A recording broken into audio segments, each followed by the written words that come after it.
ফেরাউন যখন ডুবে মরছিল তখন সে ঈমান এনেছে। সে বলছিল আমি মূসা এবং হারুনের রবের প্রতি ঈমান আনলাম। আল্লাহর অ্যানসার ছিল আল-আন, এখন ঈমান আনলা তুমি? ওয়াকাদ আসাইতা মিন ক্বাবল, এর পূর্বে তুমি শুধু আমার অবাধ্যতাই করেছো। আল্লাহ পাক তওবা কবুল করলেন না। জিবরাইল আলাইহিস সালাম বলছিলেন যে আমি ওই সময়ে এটা আমরা জানলাম কিভাবে? কারণ তিনি নবী সাল্লাল্লাহু আলাইহি ওয়াসাল্লামকে বলেছেন। ওই ওহী দিয়ে আমরা জানলাম যে ওই সময় ফেরেশতারা তার মুখে, পৃষ্ঠদেশে, পাদদেশে এগুলোতে আঘাত করছিল, আযাব।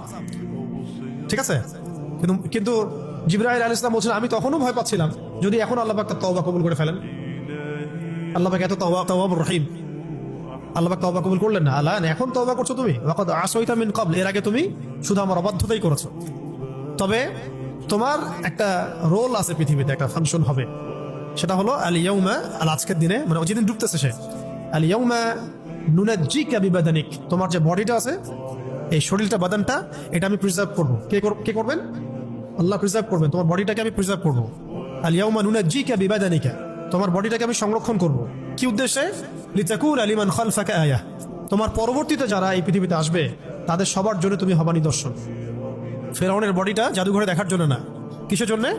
জাদুঘরে পুরো এই বিশ্ববাসী, এরপরে যত এরকম ফেরাউন আসবে নতুন রূপে, যত জালেম আসবে, যত আল্লাহদ্রোহী আসবে, যত এরকম বড় বড় কাফের আসবে, মুশরিক আসবে, এদের জন্য কি সে এদের জন্য নিদর্শন।